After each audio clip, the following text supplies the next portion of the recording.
모든 하나님의 말씀은 하나님이 주신 뭐로 됐다고요? 감동으로 된 것이다. 이렇게 말씀을 합니다. 지금까지 우리가 천국을 어떻게 소유하는가, 천국을 어떻게 마음에 담는가, 금을 치는 것부터 천국에 대해서 말씀을 나눴고요. 그 천국을 우리가 어떻게 누리는가까지 말씀을 한 4, 5주에 걸쳐서 계속 천국 말씀을 한 것을 기억을 합니다. 천국이 여러분과 저의 마음속에 콱 박혀 있을 줄로 믿습니다. 가정도 천국이 되고, 그리고 또 우리 삶도 천국이 되어야 합니다. 낙심한 자, 좌절한 자, 어둠에 눌린 자, 절망한 자, 이건 천국이 아닌 거예요. 그걸 걷어내야 되거든요. 먹구름을 걷어내야 되죠. 그래서 절망한 사람들에게 천국을 선포합니다. 낙심한 자들에게 하나님의 천국을, 평화의 나라, 하늘나라를 선포합니다. 이 선포된 말씀이 바로 하나님의 성경 말씀이에요. 하나님이 말씀하신 하나님의 메시지를 기록한 성경을 통해서, 이걸 근거로 해서 성경을 우리가 성경을 통해서 하나님의 말씀을 공급했습니다. 자, 그래서 오늘은 여러분 뭐가 중요할까요? 기초가 중요해요. 그죠? 우리가 말씀을 선포하고 그 말씀을 의지하고 지금까지 그 말씀을 따라서 살았는데, 이제 흔들리지 않기 위해서 뭐가 중요하냐면, 내가 지금까지 선포하고 믿고 의지했던 이 말씀이 어떤 것인지 다시 한번 재확인할 필요가 있겠다 싶어져요. 확신해야 되는 거예요. 이 말씀이 어떤 말씀, 내가 뭔데 이 말씀이 뭔데 내가 지금까지 선포하고 붙들었지? 이 기초가 먼저 또 다시 다져지는 시간이 필요하겠다 싶어서, 여러분이 우리가 겪고 있는 인생의 모든 다반사에 적용했던 이 말씀, 그래서 능력이 되고 하나님의 기적이 일어나고 이렇게 했던 이 말씀이, 그 말씀을 내가 사용하기는 했는데 이 말씀이 뭐였지? 그 말씀을 되돌아보고 말씀에 대한 확신을 갖게 되는 귀한 시간이 되기를 주님의 이름으로 축복합니다. 먼저 기초를 먼저 잡아봅시다. 우주 만물을 창조하신 분이 누구십니까? 하나님이십니다.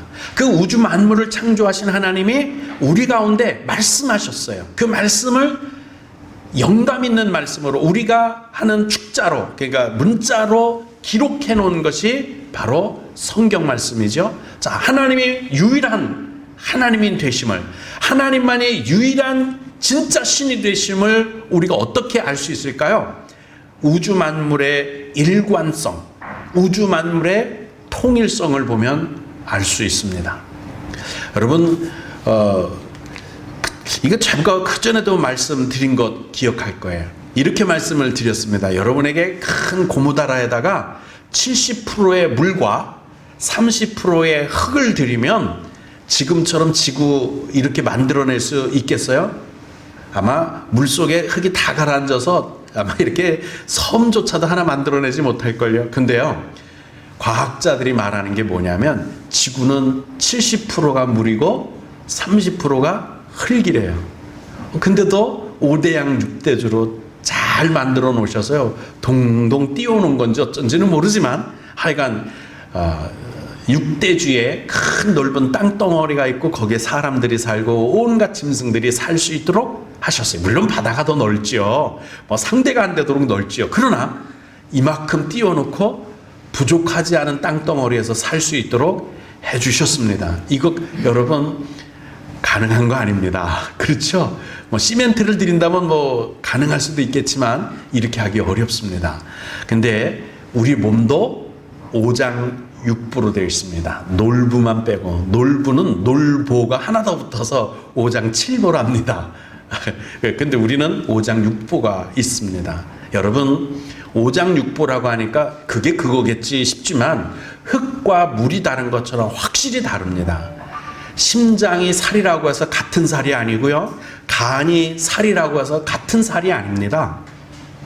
이가 뼈라고 해서 똑같은 뼈가 아니고요, 우리 손이 뼈라고 해서 똑같은 뼈가 아니고, 손톱이 뼈라고 해서 같은 뼈가 아니에요. 물렁뼈가 따로 있고, 심장이 같은 살이라고 해서, 허파가 같은 살이라고 해서 같은 살이냐? 똑같은 살이 아니에요. 살은 살인데 다 달라요.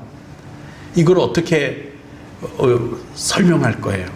이렇게 오장육부가 각각 다르지만 같은 살이지만 다르게 만드신 하나님이 이걸 기능이 작동하게 하셔서 한 생명이 유지하게 하신 것을 보면 야, 대단하신 분이다. 지구 이 다 보면 일관성이 있어요. 그리고 하나님을 우리가 뭐라고 그러죠? 삼위일체라고 그래요. 세 성부, 성자, 성령이 한 분이신 거예요. 한 분이세요. 놀라운 건 우리도 제가 우리 집사람 지금도 그러잖아요. 내 집사람이에요. 근데 우리 집사람이라고 하는 데는 이렇게 목사님들이 이야기하는 걸 들었어요. 나 혼자 혼나지만 우리 집사람이라고 할 때는 나, 영혼, 정신, 육체, 우리 마누라다 이거예요. 그죠? 셋으로 되어 있어요. 영, 혼, 육. 나무도 볼까요? 나무. 뿌리, 둥치, 이파리, 가지. 가지가 가지도 둥치로 보면 둥치겠지만은 잎으로 보면 또 잎이겠죠. 뿌리, 둥치, 나뭇잎이 있는 가지. 이렇게 세 등분으로 되어 있습니다. 조금 아까 지구도 그렇죠. 땅, 물, 공기. 물질도 그래요. 양자, 음이온이라 그래요. 이온, 전자, 양자, 전자, 마이너스, 플러스, 그리고 중성자가 있다는 거예요. 이 중성자를 터뜨리는 걸 뭐라 그래요? 수소폭탄이라고 그러는 거예요. 양자, 전자, 중성자가 있습니다. 관계도 그렇습니다. 모든 관계가 다 보면 셋, 아까 말한 사람도 셋입니다. 이렇게 우주 만물은요, 통일성, 일관성이 있어요. 이건 뭔 얘기냐면 계획하고 설계한 분이 한 분, 유일한 한 분, 그분이 계획했기 때문에 일관성이 있는 거예요. 만약에 제가 여기다 그림 그리고 덮어놨어요. 여길 다 도화지라고 다 생각합시다. 근데 제가 그림 그리는 게 요만큼만 저한테 주어졌어요. 여기다가 제가 뭘 그릴지 네 마음대로 그려. 그래서 여기다가 그림을 그린다고 칩시다. 그려놓고 내가 그린 거는 다시 커튼으로다가 싹 덮어놨어요. 그 다음에 우리 박동진 집사님 나오셔서 요만큼 여기다가 당신이 그리고 싶은 만큼 그려서 여기다 그렸어요. 그것도 덮어놨어요. 그 다음에 노성복 장로님 요까지 그리시고, 그리고 우리 이성열 집사님, 송기혜 집사님, 박재명 장로님 저까지 다 그려서 다 각각 덮어놨어요. 그리고 동시에 자, 우리 한번 뜯어봅시다 하고 딱 뜯으면 일관성이 있을까요? 아니면 중구난방일까요? 중구난방일 거예요. 왜? 혼자 그린 게 아니거든요. 그죠? 근데 우주 만물을 가만히 들여다보면 달도 지구하고 성격이 비슷해. 수성금성이라고 목성이라고 해서 전혀 다르냐? 가봤더니 거기도 바람 불고 거기도 날씨가 있고 여기하고 똑같아요.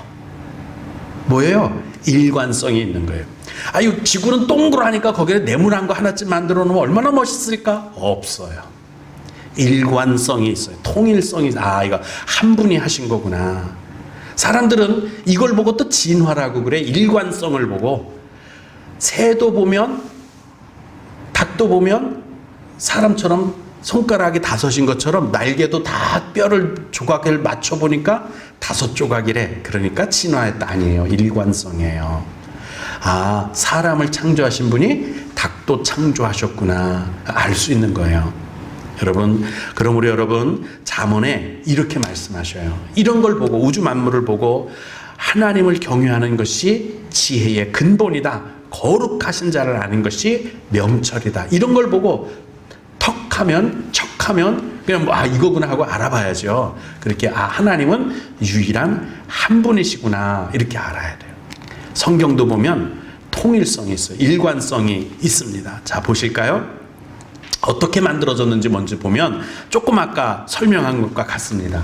제가 그렸고 박동진 집사님, 노성복 장로님, 이성열 집사님, 그 다음에 송기혜 집사님, 박재명 장로님까지 여기까지 딱 그렸어요. 몇 명이 그렸느냐? 성경이라고 하는 걸 몇 명이 그렸느냐? 약 40여 명이 그렸어요. 히브리서나 이런 것들은 누가 썼는지 바울이 썼다는 사람도 있고 아니라는 사람도 있으니까 잘 모르겠어요. 그러니까 약 40명가량이라고 생각하고 있는 거예요. 그 사람들이 다 그림을 그렸어요. 언제 그렸느냐? 1600년에 걸쳐서 그렸어요. 제가 여기 그리고 나서 한 뭐 60년 후에, 100년 후에, 200년 후에 이러면서 40여 명이 1600년 동안 여기서부터 저까지 그림을, 성경이라고 하는 그림을 다 그렸어요. 그릴 때마다 다 덮어놨어. 한 사람이 그리면 덮어놓고, 한 사람이 그리면 덮어놓고. 그리고 나서 예수님이 오시고, 예수님의 제자들이 70인 여기, 이거 이제 성경 한번 다 뜯어보자, 한번 맞춰보자고 해서 가렸던 커튼을 싹 뜯었더니요, 일관성이 있었어요, 없었어요?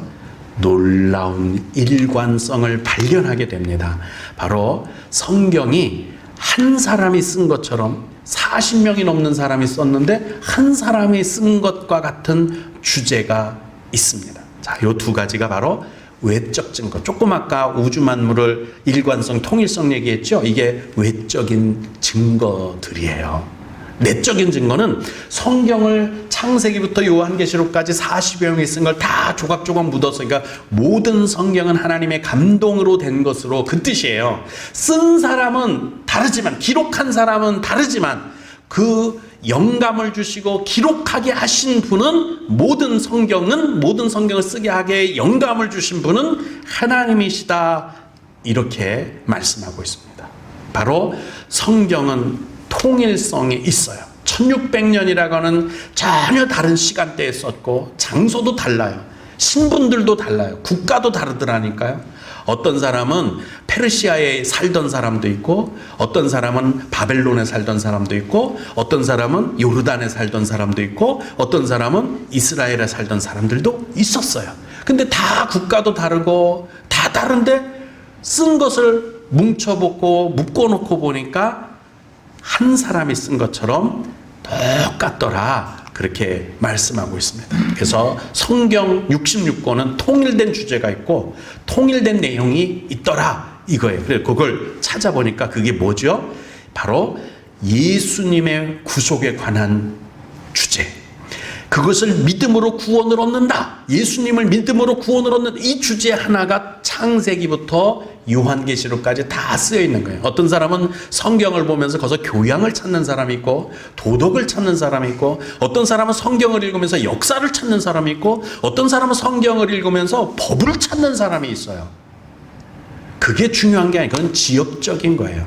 진짜 성경에 흘러가는 총 주제는 예수님의 구속에 관한 거예요.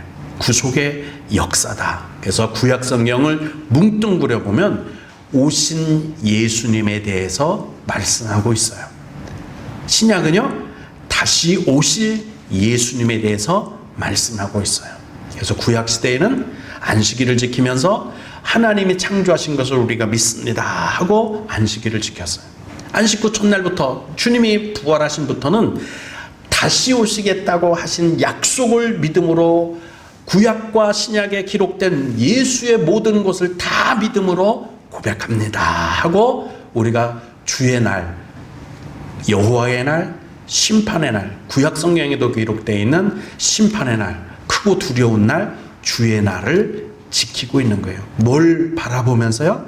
다시 오실 예수님에 대한 믿음을 고백하면서 지키는 거예요. 자, 먼저 오신 예수님에 대해서 예언한 것이 어떻게 이루어졌는가를 한번 이사야서 53장을 통해서 보십시다. 이렇게 기록하고 있습니다. 그가 찔림은 우리의 허물 때문이다. 그가 상함은 우리의 죄악 때문이다. 그가 징계를 받아서 우리가 평화를 누리고, 그가 채찍에 맞았기 때문에 우리가 나은 것이다. 우리는 그렇지만 다 미련한 양처럼 잘못된 길로 가서, 내가 고집하는 길, 내가 옳다고 생각하는 길로 갔지만 하나님은 우리를 미워하지 않고, 우리를 저주하지 않고, 우리를 버리지 않고, 우리의 모든 죄악을 바로 예수님에게 맡기셔서 그에게 채찍을, 그에게 십자가를 못 박아 우리 대신 죽게 하셨다, 이렇게 기록하고 있습니다. 자, 여러분, 이 말씀이 어떤 말씀이에요? 이사야는 예수님이 오시기 700년 전 사람입니다. 700년 전에 예수님이 십자가에 달려 죽으시는 내용을 마치 생방송 중계하듯이 그대로 쓴 것을 볼 수 있습니다. 여러분, 요엘서에는 예수님이 어디에 태어날 건지 그 장소까지 알고 있습니다. 그죠? 에브라다 베들레마, 너는 크지 않은 동네다. 그러니까 아마 조그마한 동네 청천면만했던 모양이에요.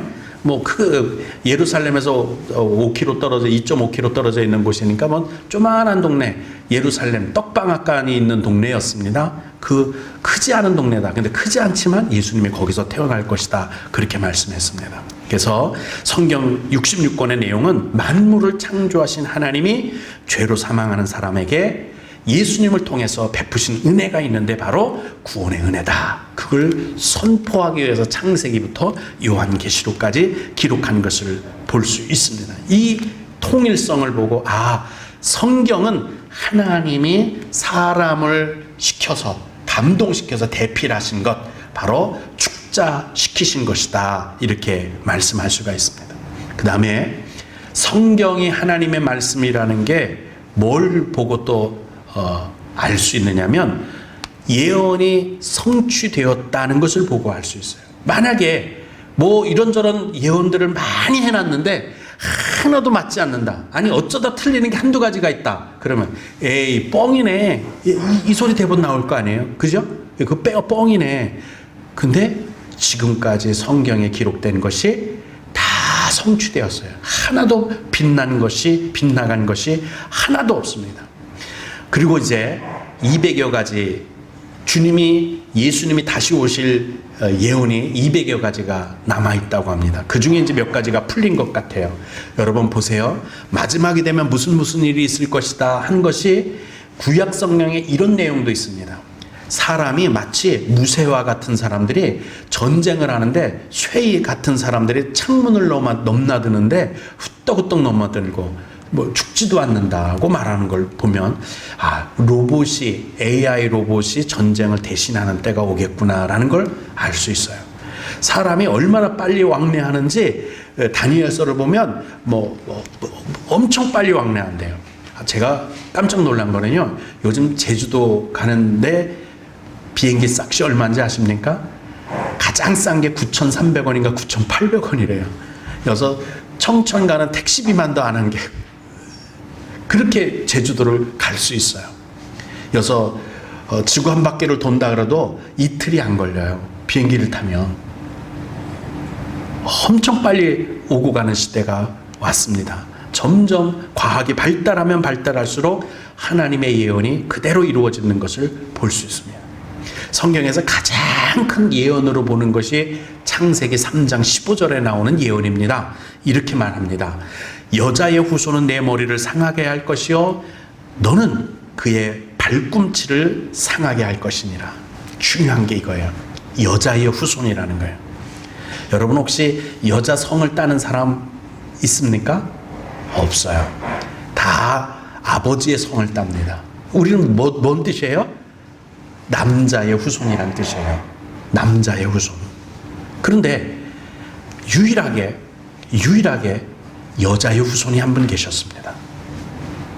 성령으로 잉태한 동정녀 처녀의 몸에 잉태한 예수 그리스도, 그분이 예수님이 그 여자의 후손이에요. 근데 창세기 2장 3장이죠. 3장 15절에는 이 말씀은 언제 기록된 거냐면 창세기를 누가 기록했어요?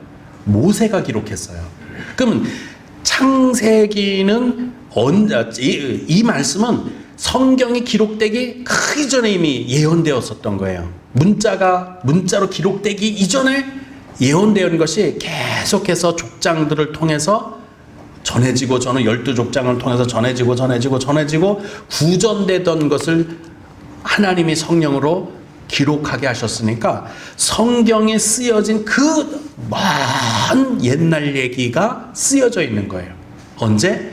아담과 하와가 살던 초창기 때, 태초에 이미 쓰여진 글이 예언이란 말이에요. 그러니까 그 어마어마한 가장 큰 예언이 지금까지 우리 삶을 영향을 미치고 있고, 그것이 2021년 그때 예수 그리스도로 말미암아 성취된 것을 볼 수 있습니다. 여러분, 예언 성취가 얼마나 정확한지 아십니까? 예수님이 동정녀 여자의 후손으로 탄생할 거, 다윗의 자손으로 올 거, 베들레헴에서 날 거, 애굽으로 피난할 거, 유다가 배반할 거, 십자가에 죽으실 거, 부활하고 승천할 사건들, 이게 다 그대로 이루어졌다는 점이에요. 대단히 놀랍지 않습니까? 하나라도 빗나갔다면 에이 뻥이네, 우연이지, 그렇게 할 수 있는데 한 번도 빗나간 게 없어요. 다시 한번 시편 22편 다윗의 시를 통해서 예언된 걸 볼까요? 나는 물같이 쏟아졌으며 내 모든 뼈는 어그러졌으며 내 마음은 밀랍 같아서 내 속에서 녹았으며 내 힘이 말라 질그릇 조각 같고 내 혀가 입천장에 붙었나이다. 주께서 또 나를 죽음의 진토 속에 두셨나이다. 개들이 나를 에워쌌으며 악한 무리가 나를 둘러내 수족을 찔렀나이다. 내가 내 모든 뼈를 셀 수 있나이다. 그들이 나를 주목하여 보고 내 겉옷을 나누며 속옷을 제비 뽑나이다. 생방송입니다. 십자가에 달린 사건에 주목해 볼 것 몇 가지 제가 파란 글씨로 썼는데요. 겉옷을 나누며 속옷을 제비 뽑나이다. 예수님이 입은 이 웃도리가 통으로 짠 옷이었어요. 만약에 바느질을 해서 이렇게 우리 런닝처럼 바느질을 했다면 이렇게 쪼개서 나눠 가지려고 했는데 둘러보니까 이게 통으로 짠 거예요. 병사들이 야 이거 쪼개면은 못 쓰는 천조각 돼 버리잖아. 만약에 이렇게 바느질 했으면 이렇게 뜯어서 너 하나 갖고 나 하나 갖고 그러려고 그러는데 이게 안 된 거예요. 그러니까 야 그러면 한 사람한테 몰아주자. 그리고 제비 뽑기를 했어요. 제비 뽑아서 당첨되는 사람이 그냥 통옷 전체 다 갖기로. 이 제비 뽑는 것까지도 예언이 되어 있는 것을 볼 수 있습니다. 자, 여러분 이런 예언 성취가 우연의 일치, 우연이라는 것은 확률이라고 말씀드렸죠. 그래서 성경에는 우연이라는 말이 없다고 말씀드렸어요. 이게 이런 우연이 일어날 수 있을까요? 로또 복권이 6글자로 되어 있답니다. 세 받는 8글자인지 6글자인지 그런데 이게 1등에 당첨될 확률이요 841만 분의 1이랍니다. 이 831만 분의 1이라는 게 80kg 한 쌀 한 가마니에 약 2,600만 개에서 300만 개가 들어있다고 그러거든요. 300만 개. 저는 이게 제가 잘못 본 줄 알았어요. 오늘 새벽에 이걸 읽다가 쌀 한 가마니라고 썼어요. 야, 이 설마 쌀 세 가마니 너무 심하지. 그래서 쌀 한 가마니 이렇게 이렇게 제가 그 원고를 만들 때 쌀 한 가마니 이랬었어요. 근데 새벽에 이거 읽다가 보니까 이 300만 개인데 800만이면은 하나, 둘, 세 가마니가 되어야 되는 거 아니에요? 그래서 아이고 이거 내가 한 가마니라고 내가 줄였던 것이 저도 그만큼 못 믿은 거예요. 한 가마니겠지 했는데 세 가마니, 두 가마니 반, 세 가마니가 되는 거예요. 이런 거 안에 세 가마니 쌀을 여기다 확 쏟아놓고 거기다 검정 쌀 하나 딱 던져 놓은 다음에 눈 감고 집어 올렸는데 검정 쌀 한 톨이 집어지는 확률이 그게 로또 당첨 확률이래요. 요거를 동전으로 다시 따지면 서울부터 천안까지 1원짜리를 쭉 깐 다음에 그 중에 X표 해놓은 1원짜리 동전 하나가 우연히 딱 잡히는 확률이 841만 분의 1이랍니다. 야, 대단하죠? 그러면 이게 6개일 게 그래요, 6개. 근데 8개만 살펴봅시다. 예수님이 초림할 때 기록된 예언이 48가지가 이루어졌대요. 48가지. 40개는 빼고 8개만 하면 이 8개가 예수님 당대에 우연히 성취될 확률을 10경분의 1이랍니다. 10경. 이게 1경, 2경 이게 그 다음에 해 이렇게 나가잖아요. 경이 0이 16개가 뒤에 붙는데요. 0이 16개. 상상이나 갑니까? 이게 성취의 확률이 10경분의 1이라는데 1경은 1 뒤에 0이 16개가 있는 숫자다. 요걸 그러면 이제 실감나게 또 풀어놨더라고요. 10원짜리 동전, 옛날 10원짜리 동전, 지금 10원짜리 동전 말고 옛날 10원짜리 동전을 지구를 다 덮고 그리고 태평양을 한 번 더 덮으면 10경이래요. 10경. 그 동전이 10경이래요. 거기에 X표 해놓은 10원짜리 하나 눈 감고 딱 집어들었는데 그거 하나 들 확률이 10경분의 1의 확률이래요. 예수님에게 이루어진 예언이 우연일 것 같아요. 이게 이거 확률이네. 아니에요. 그건 하나님이 정하신 거예요. 그걸 볼 수 있습니다. 그런데 예수님의 초림에 관한 예언은 10경 정도가 아니라 8개 정도가 아니라 48개나 된다. 이건 처음부터 과학이나 수학, 컴퓨터 이런 걸로 계산할 수 없는 확률이라는 거죠. 그것이 이루어졌다. 당대에 예수님 때에 이루어졌다. 이렇게 말씀합니다. 이제 마지막으로 중요한 건 이거예요. 우리가 하나님의 이 말씀, 능력의 말씀을 내 삶이 어려울 때, 기적이 필요할 때, 내 병을 고칠 때, 가난에서 벗어날 때, 내 인생의 불행을 몰아낼 때, 어둠을 몰아낼 때 뭘 사용해요? 이 말씀을 사용하잖아요. 내 삶을 천국으로 만들 때 뭘 사용해요? 이 말씀을 믿음으로 사용하잖아요. 그래서 이걸 살펴본 거거든요. 이 말씀이 그렇게 중요해요. 근데 지금까지 사탄아 물러가라, 내 병이 나을지어다, 할렐루야, 이 말씀을 의지하라, 강하고 담대하라, 계속 말씀을 사용했는데, 근데 이 말씀이 뭐지? 이러다가 내가 지금까지 말씀을 썼는데 이 말씀이 뭐지? 아, 하나님의 말씀이구나. 이걸 확신하고 확고하게 가져야 돼서 이 말씀을 전하는데, 이 말씀이 우리 삶을 고치고 내 운명을 바꾸고 내 생명을 강하고 담대하게 하고 열매 맺게 하는데, 이 말씀이 정말 거룩한 책, 하나님의 말씀, 이게 맞느냐, 이걸 먼저 재점검하고 다시 전투하러 나가야죠. 내 삶 가운데 영적 전쟁을 하러 나가야죠. 이 말씀으로 열매 맺어야죠. 근데 이 거룩한 책 정말 맞냐? 그걸 살펴봐야겠죠. 역사적으로 보면, 외적으로 보는 거죠. 정말 증명되고도 남았다는 거예요. 성경에 보면 하나님의 사람으로 온전하게 하며 모든 선한 일을 행할 능력을 갖추게 하려 함이라. 예수를 믿어서 이런 능력을 갖춘 사람들이 한둘입니까? 깡패 김익두 목사로부터 시작해서 저도 마찬가지고, 부족한 사람, 연약한 사람을 하나님이 세우시고 하나님이 인생을 바꾸시고, 단순히 사람 자체를 바꾼 게 아니라 옛사람이 새사람이 되도록 능력의 말씀으로 거룩한 책이, 거룩한 하나님의 말씀이 우리 가운데 주어졌다는 거예요. 여러분, 성경을 하나님의 말씀이라고, 하나님의 생명의 떡이라고 이렇게 말씀합니다. 이 말씀을 받아서 우리가 하나님의 말씀을 통해서 큰 복을 누리시되, 이 땅에 속한 복, 하늘에 속한 모든 복을 다 누리시고, 이 말씀을 의지해서 내 삶도 내 장래도 바꾸시고, 하나님의 말씀으로 병도 고치고 인생도 바꾸게 되는 놀라운 기적이 일어나기를, 이 주님의 말씀, 하나님의 말씀을 붙들고 이루어지기를 주님의 이름으로 축복합니다.